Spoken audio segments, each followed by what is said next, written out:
Hi, Beth. Thank you for allowing me to interview you today. I think this will really help me open my eyes to the culture of spiritualism for my contemporary issues class that I'm taking in my counseling profession. I think it will really help me to open my eyes and awareness to the core values and what really makes up this culture that you're in. So I want to start off by asking you to tell me a little bit about your gifts that you have. Oh, the gifts. I love that they're called gifts. And honestly, I feel that we all have these gifts in some way. But the problem, or what is important, is that they need to be understood of exactly what they are. And I think to begin with is intuition, understanding spirituality, spiritualism, and what that is. And I think what a lot of people don't realize is that, yes, it has tradition to it, it has science to it, and most importantly, it is very natural. So we are, to understand it, as we are spiritual and we are human beings. We are both.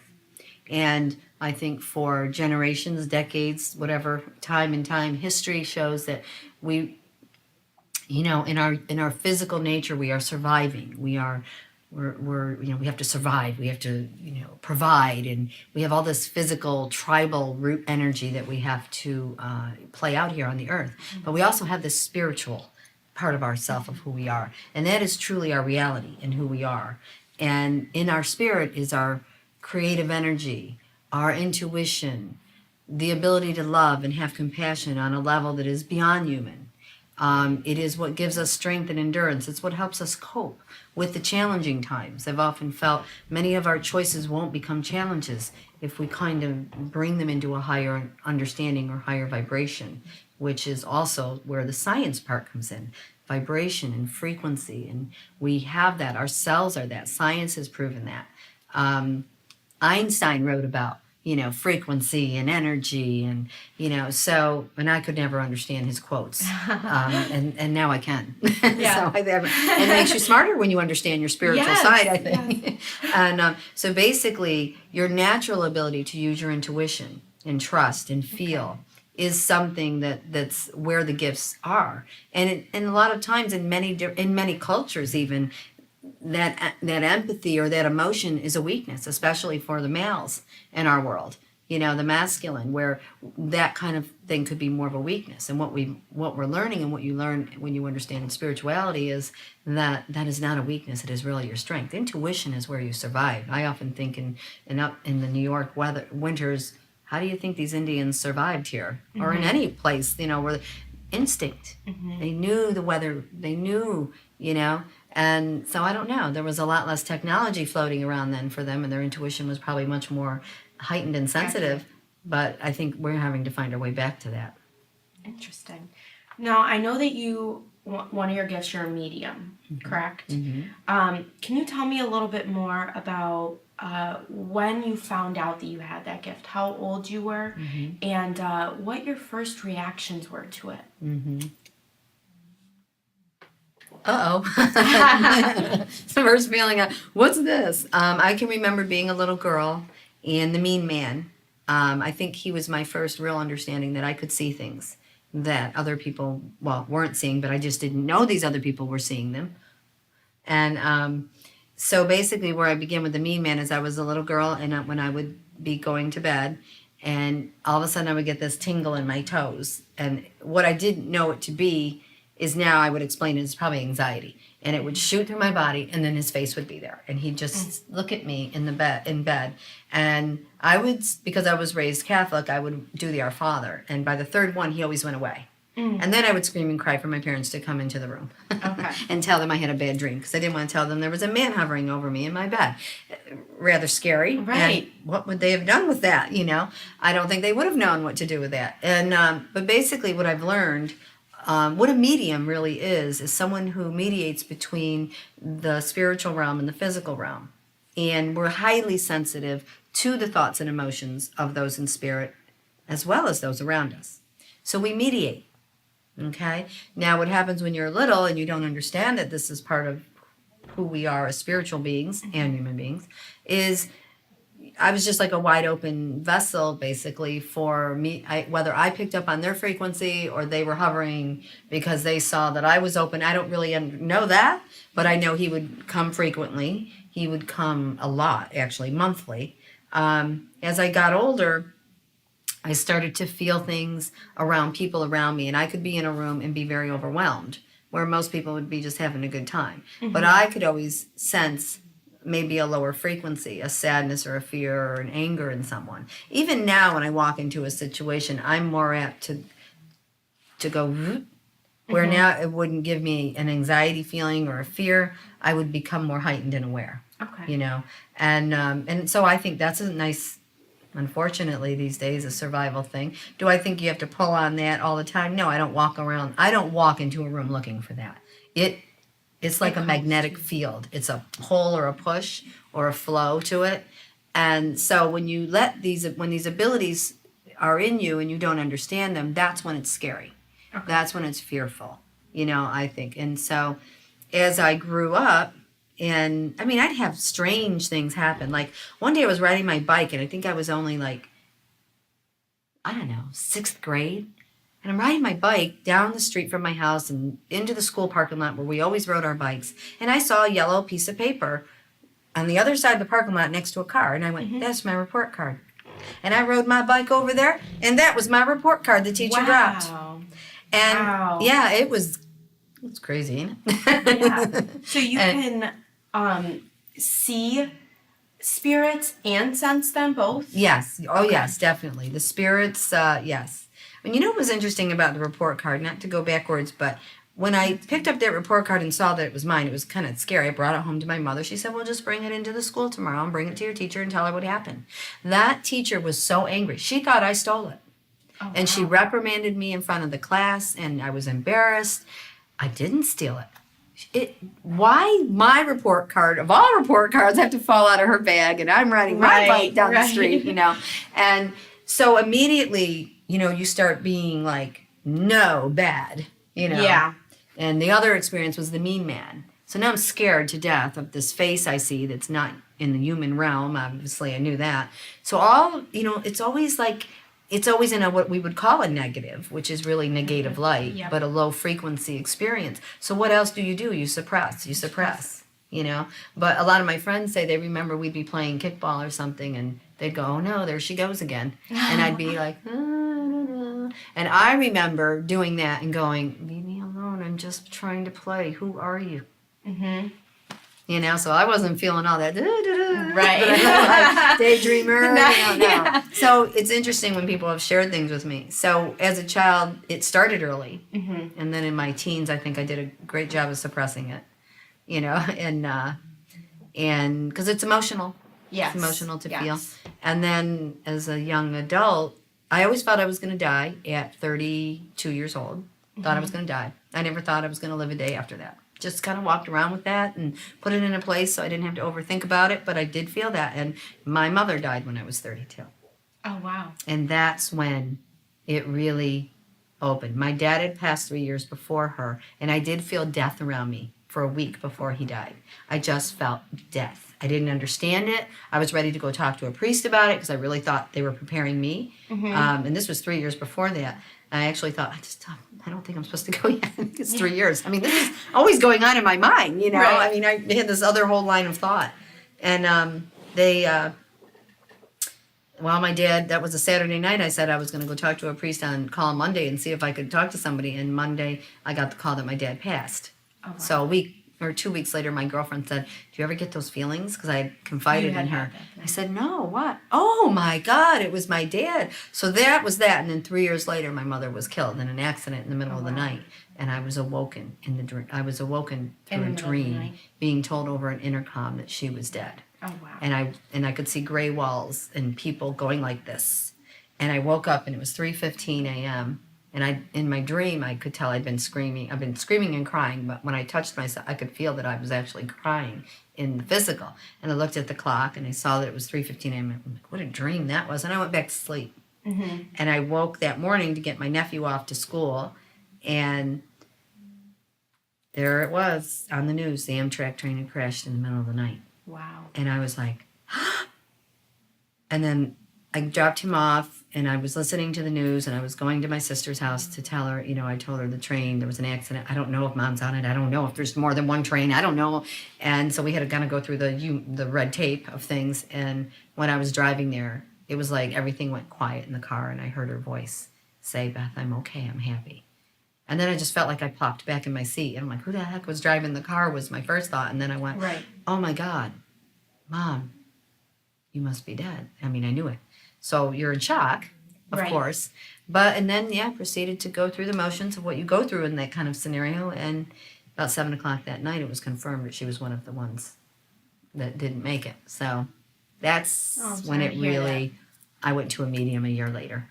And that was it. That's when it all opened. So were your parents were never fully aware of your gift, or were No, my mother got me to my first psychic. She was gonna go with a friend, and we were gonna go, the three of us, Phil Jordan in upstate New York, and when she asked, I want you to go, I want you to go. We're gonna go get a reading. I don't think we really understood it all, and so then she got a migraine and couldn't go. they? And I wonder sometimes if that was, if you get overwhelmed by some of this, sometimes you can get almost anxiety, and people will, so, because there's a Backtrack. frequency that comes with it, and it's very high. So yeah, and so he was the first one introduction to, and that was long before, obviously she was still living. And so that was my first introduction to it. So I think she definitely had a curiosity, and I think everybody does. And then some people, no way, because they think Right. it infringes on their religious belief, which is, it really doesn't. It doesn't, but we can get into that more if you want. So when you accepted your gift and got involved in mediumship, did you keep it to yourself for a little bit, or did you immediately begin to share your abilities? And if so, what were people's reactions to what you could do? That was interesting. The medium that I went to said to me, me and my sister went together, and she looked at me and she says, well, the first things out of her mouth was, your mother's in the spirit world, and she's telling me to tell you you're not using your gifts and abilities, young lady. And I looked at her like, oh, here we go. And my sister's like, see? And yeah, and I'm like, and she says, you will. And she said, I will guide you to your books and teachers, but you must choose the path. So my first thoughts, how do you choose that path? I can't Right. choose that path. I can't do that, And so that, and then the session continued, and it was me and my sister both left feeling, and we knew something bigger had happened to us. We didn't know what it was. The grief, there was a lifting of heaviness on our shoulders. We felt different, but we didn't understand it. We knew our parents were okay, that they were in the light. We knew all that. And that's part of the questions that go on with grief, is where are they and why? And so when those questions got answered, and I remember the first, and she said, I'll guide you to your books and teachers. And I could literally be in a bookstore and a book would move out of a shelf. I mean, Oh, literally. wow. And I'd go back and push it back in and go sit down, and it'd come back out. It happened to me more than once. And that book happened to be Science of Mind by Ernest Holmes, which had opened me up to understanding. I'm very passionate about teaching the divine energy, because the highest frequency is the divine, the most sacred, holy. There's so many words. Higher frequency, there's the science. And so that started, it going. And then when Pete went, so I pretty much wear my heart on my sleeve anyway, so there was no hiding it. I was a hairdresser. I'd been a hairdresser for close to 20 years at that point. And, I'm like, that's fine. It was a blessing. Loved my profession, but I knew things were turning. So that was a little bit slow. I did both. I started doing readings. I was drawn to a tarot teacher. And the first words out of her mouth, Elizabeth, when I walked into her home was, I bet you didn't know tarot was a spiritual tool. And I'm like, no, I didn't. I actually kind of thought maybe I was doing something I shouldn't. She said, oh, no, dear, it's all how you use it. You don't read anyone's future. You guide them. And your intuition will guide. Your intuition will help them know their intuition and their ability to make choices. And that was her words to me. And she mentored me for 2 years. And little did I know, using that tool for a higher good was stimulating that higher eye that allows me to see and get me more comfortable and natural in my abilities. And so they just, I started on the side reading cards, by day doing hair, and doing a little bit of both. So that was a little gradual. But when I was ready to really step out, I think my spouse was like, "Are you crazy?" And I know some of my clients said I found God finally. I said I always knew who God was. I didn't just find God, and so people had mixed feelings. Some of them didn't want to lose their hairdresser. Some of them came to me more for my intuitive understandings. When I did their Right. hair, I felt like that was more of our conversations were always like, "Oh, do you feel bad?" I had a lot of clients like that. So it was always there. And it was just making the choice consciously to, I want to help people. I want to do the inner now. And when I did that, it blew, that's where it started going. I started doing so many readings, and then me and my sister did a center together and got more into meditation. And that opened up the highest door possible was through the meditation. Okay. Now, as far as the people who said, "Are you crazy?" or skeptics out there, was there ever a feeling of needing to prove yourself, or how do you think that affects other people in the culture who are learning about their gift? And do you think it influences them in a way that they have a hard time accepting it and try to suppress it more? Absolutely. And, the word prove is interesting because every word has vibration. And when you're trying to prove something, I think it's magnetically putting out that you have you're just so maybe overly passionate. I don't know, that you just want it to be because it's really the truth and it's, so you draw that in. But, there are people who their own religious beliefs, their own understandings, their own cultures, there's a tribal level to this, which we call the root chakra, and there are 7 main chakras, and that's a whole beautiful class in itself. But when you mess with somebody's structure or foundation, and whether that's faith, religion, faith, just their culture, whatever, people do pretty darn awful things to defend themselves in a way, So you do get people who will be on guard or just can't, and it's a whole vibration thing, like a lower frequency. So those people have a lower and lower vibration. isn't bad. But it is your evolution, your spiritual evolution. The higher you go, the higher the frequency. Whether we're talking about the word God or Om or divine or love, those are high frequency words. So if you have to instill fear or it's only this way, and you got these lower frequencies. So, it's all about lifting in our own personally, first of all. So the people who get the most offended about it are usually fearful of it or really just ignorant of it. They don't understand the true understanding of what mediumship is. It's really a grief counseling, and it turns a lot into that. You are mediating the spiritual essence of someone who was once human, because people are in pain and sadness and fear of their own life and future if they can go on a lot of times. So I think that's a good word that you used, ignorant. Yeah. Ignorancy. And when you look at the word ignorant, it's ignore. Right. So if we ignore the higher truth of who we are as a spiritual and a human being, look what we're doing. Right. We're causing a low frequency reaction, or negative, or fearful. Now, what is your view of what encompasses the spiritualism culture?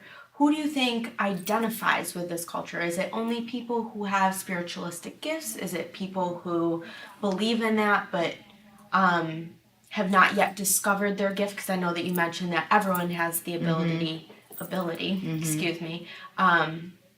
So what are your views and opinions on that? So who draws to wanting to understand it more, you think? Is that what you mean? Yeah, like who do you think would identify if you had to place a label and say these people are in this culture? Okay. Who would that be? I've been in it consciously for 20 years, so I would say from the beginning of when I was, getting involved in learning about it and finding my own way, it was mostly women you would find in their probably mid-20s to, well into their 60s, that you would get at groups and meetings or things like that you would attend yourself. And here and there a couple men. Now, because of I think the more exposure, the higher understanding of it, and TV, media, Right. you're getting all ages. I have had a 5-year-old boy come with a grandmother who lost his dad when he was 2. Oh, wow. And she had custody, and to watch a 5-year-old child, and of course the father came in a whole different way that he may come in for his own mom, Right. And when she first was read by me for a few years, and to heal her grief, and she saw what helped her, and now her grandson, who's 5, is just needing a parental understanding, even though she was playing that role. He missed his dad. He knew his dad till he was like 2 or 3, I believe. So to watch a child go from complete this to, my dad is in my room. Yeah. He's going to grow up in a whole different way. Right. So I've seen that demographic See that change. transition. I mean, it's from men and now a lot of 20-somethings that I get dealing with their anxieties and their, what's my purpose in life, where you didn't see a lot of people asking that question until they were in that midlife crisis. It's really what midlife crisis is. Mm-hmm. Only now, if you change the word crisis, it's really not. But you're getting, the 20-somethings, unbelievable how they're like, I know there's more to life than this. Mm-hmm. Where a lot of people just didn't either have the time or think about asking that question. I still talk to people and say, don't you ever ask, like, why you're here, what your purpose is now? And I'm like, ooh, I did not do that. I asked at 5 years old. That's the first line in my book that I wrote. I remember asking God why. Yeah. Looking up and not getting an answer. That was quite confusing. Yeah. And it can be very confusing. It is, and you feel alone and you feel like, where's the answer? But the answer is there. It's in front of us. So, it's subtle. It's subtle, but it'll always be there. Now, if you had to identify some core values of the spiritualism culture, what would those be? I think the value, to me, that when I'm hearing that, it's like an emotional, maybe passion or commitment that they have. Is that how you? Yeah. All right. I think really to raise people to create, I would say from my, where I can go from my point of view, is to create a sacred space for people who call on me to learn to understand who they are as a spiritual and a human being. And to honor that is so important, to value that understanding, to whether you're treating someone and just creating that sacred space, not just, or are you going to educate them? I know a lot of people in metaphysics, a lot of teachers, a lot of people opening to their gifts and wanting to do healing work or do more, they feel intuitive enough to bring guidance to others. And I always say, do to the self first, because you're going to be your greatest teacher, So if you stay committed to that, the values of higher awareness, understanding the oneness as a species, understanding the value of love and self-love. A lot of people love to give love out. They don't know how to bring it in. Mm-hmm. That releases a very powerful frequency, literally in the heart energy. And that's what we are here to do, really, is to bring that in. And, if you look around at the news, it is a little scary, but there's a lot of lack of understanding and higher truth and of embracing the power of spirit and their spirit. They're not consciously, there's a lot of lack of thinking about that. You have to be, it has to be intelligence as well as emotion, because that equals the manifestation and the conditions of things around you. And sometimes one of those out of the formula, it can't, the science will always be the I think it proves it, vibration, cellular system, put water and write power words around a glass of water. They've watched the cellular structure change in cells. That's some Japanese guy did that. And oh, wow. It's documented. And I remember reading in a Spirituality and Science magazine, I think that was the name of it, 10 years ago, that they, in 3 inner city schools across America, they started incorporating 5 minutes of breathing, positive, visualization, and just that higher awareness for 5 minutes. And in 2 weeks, their IQs in every school went up 75%. That's really interesting. That's crazy. And it's not in our schools. Why? It's not, it proves itself in so many different ways, that higher awareness, or the power of, whether you want to use the word spirit, God, Buddha, positive thinking, it doesn't matter. You're still reaching a higher frequency. Now, I want to touch for a minute on, I know that there are skeptics out there, as we just discussed, and I know that there are people who believe that there are people such as yourself who really have embraced their abilities, and then other people who take advantage of that. Can you talk a little bit more about that and what your view is on that topic? Yeah, it's sad. I have people come to me and say, this lady read me and said, if I gave her more money and came back in a week, she could get rid of the negative. And, I get stories like that, and I feel it hurts to think that someone would play with such a sacred thing. But in any culture, there are people, abusing certain things, you know what I mean, abusing or being the lower nature of that culture or that personality or something. So you're going to get it.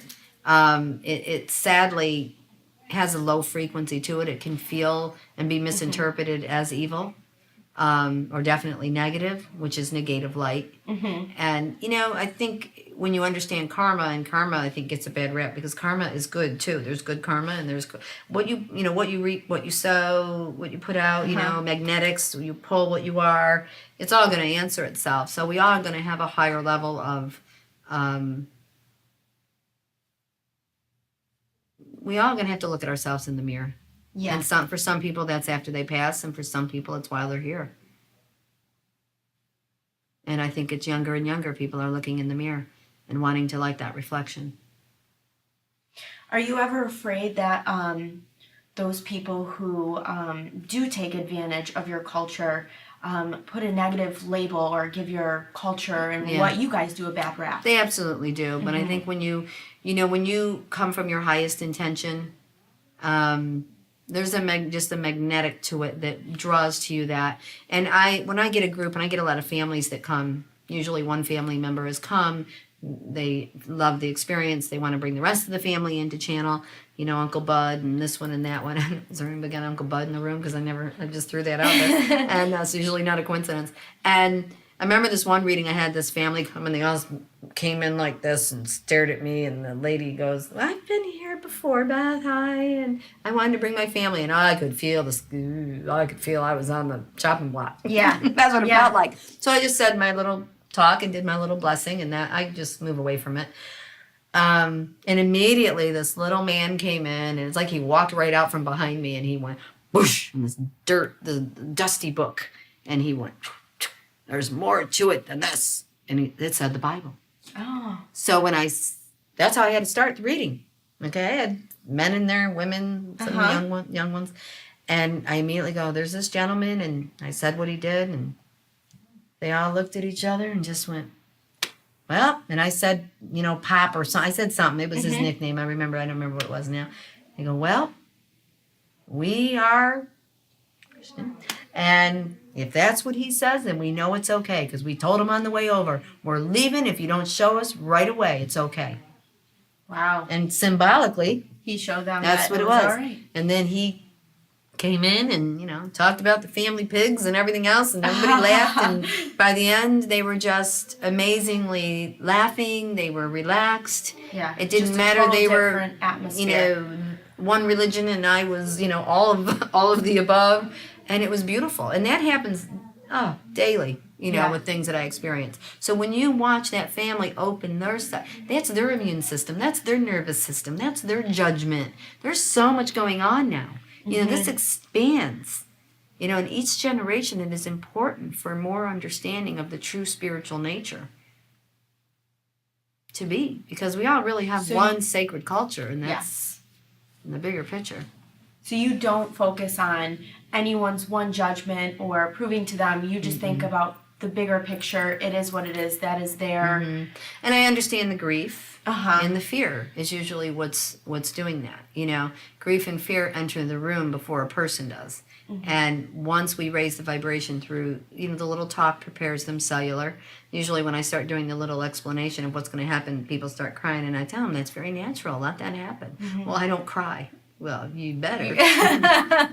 Sorry for people that don't cry. I don't think I did my job if they don't cry, And I said, no, it's natural to cry. It's the body's overwhelming. The energy is overwhelming. The cell, it can't be held in anymore. It needs out. Whether it's joy or anger.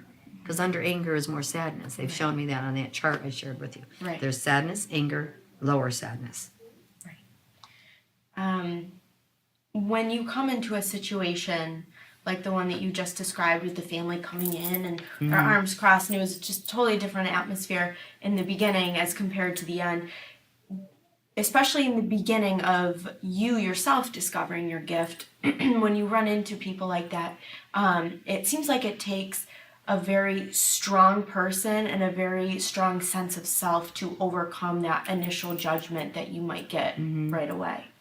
Would that be accurate? Yeah, I would say, yeah. I think, I've been meditating for 18 years. It definitely made me understand myself more. I think I asked those questions as a little kid, even a little bit, maybe I was a little deeper in my thoughts than people even realized. I was often told I was over emotional, too sensitive, and, but I've learned now how that is a strength. But it definitely made me more, meditation helps self-esteem, self-confidence. I don't think I knew all that when I was learning the gift of meditation and practicing it, but it does help you build that. And that sense of self, when you really love yourself, you know yourself, Yes. and you can't, you can think you know all you want. If you're not in love with who you are as a spiritual and a human being, that's going to always be missing. Right. And then you'll never draw people like that to you. You want to draw people like that to you. You want it because we're amongst many different vibrations, and we will be. And that's what Earth is about. But the higher we lift our own, we help who we are with around us, personally, professionally, and that just grows. It's Pay It Forward, that movie, Yes, Love yes. that movie. Pay it forward. Pay the love forward, because it really is about that. And it kind of gets lost in it. Now, I've heard that children are more open to their abilities. What is your opinion on, and I know that we touched on it briefly earlier when we spoke, but what is your opinion on children who are experiencing their abilities, but it is suppressed not by themselves, but by other people, either with thinking that there's something wrong with them or giving them medication to overcome those abilities. What are your thoughts and opinions on that? Each generation, I've learned along the way, each generation is more sensitive to the divine nature. The divine nature is, again, the highest frequency possible in the human experience to be experienced. It resonates. Our spiritual nature or spiritual energies keep that flowing. Okay. So when we start, fear can't run through the spirit. It can observe spirit, but it's not going to run through it. It's going to stay in the humanness or the personality.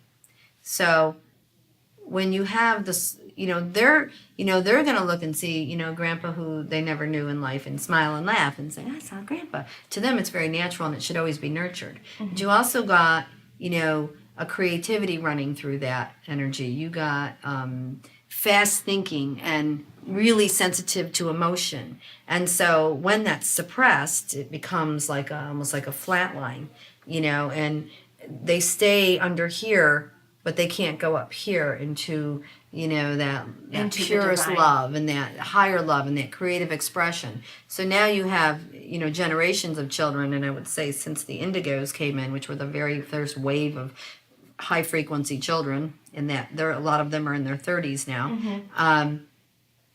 And you have to, your whole purpose of being here is to express who you are spiritually, emotionally, intellectually, through the physical body, and use your creative gifts and your intuition to get you to those places. And so the suppression is going against your natural nature. Well, anything that goes against its nature, think about it. You go against a current in water, what happens? It pulls you down and you drown. So there's a metaphor I just saw. I like when they're working even. Yeah. Yeah, so, it pulls you down and you drown, and that's emotional. So, we have all the capping of so many beautiful creative children, in this wave of, where the medications came into play to help calm these children, Yes. or help them focus. All they needed really was some meditation, mediation between their higher nature and their physical nature. But I think where we are as a species is kind of interesting, because I've learned to kind of, like you address that question, like, I just want to teach these people, prove it. And you have to step back out of that, because that's an energy people feel. So, you just keep putting it out there. Now a lot of these kids I know that I deal with are in their 20 somethings, and they're anxiety ridden, they're in fear, they have no coping skills to natural emotions that they go through, whether it's a breakup, a letdown, what am I going to do with my life, and that gets them into such a low frequency day after day, thinking it, and then you cap it with something that doesn't let them open to a higher understanding, like me looking up and saying I asked God at 5 years old, I didn't hear a voice say, well, this and this, Beth, but as I went through my journey, that communication never stopped. Yeah. So intuitively I knew something bigger was out there, and I always knew to go there, and it helped me. And I get helped you to explore meditation helps you raise your frequency enough to be in that natural state, and then like when you experience the healing, you experience this woo, you came out and went, woo, I'm like, yeah, isn't it cool? Yeah. So I'm finding that my 20-somethings are really loving this. And so each generation more and more and more and more is more sensitive to it. So I think the 20-somethings are a very powerful part of the bridge of the species to help the natural understanding of the culture of being a spiritual and a human being. No matter what religion you are, no matter what nationality, what race, it doesn't matter. What class, it affects everyone. It's the one missing link to, I think, our mental health of our society, and we're seeing that more and more. Is there anything else that you would like to add that I haven't brought up or that we haven't touched on that you would like to address before we conclude the interview? I think that understanding that the power of the spirit and the humanness, the personality, and who we are, that it is a natural relationship.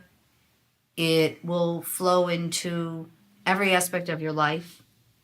It will, personally, professionally, how you love, how you move through the challenges, how you allow things to stay as choice and never become a challenge. It's a power that we don't even exercise. I think what they say, we use 10% of the human mind. Yeah. I mean, yeah, when you meditate, you open up to this intelligence that is amazing, and things like I was sharing with you earlier, I would read Einstein quotes and go, what does he mean? Yeah. And then I had an experience in meditation of Einstein once. And I don't know, somebody may think I'm crazy if they're watching this and hear this, but what I saw was something very interesting. I remember I'd come across one of his quotes and went, I don't get that, but, and I let it go. And then a little bit later I was thinking, there's something bigger out there. Like, I know the power of the spirit in meditation. I have felt the divine energy. I've felt that love.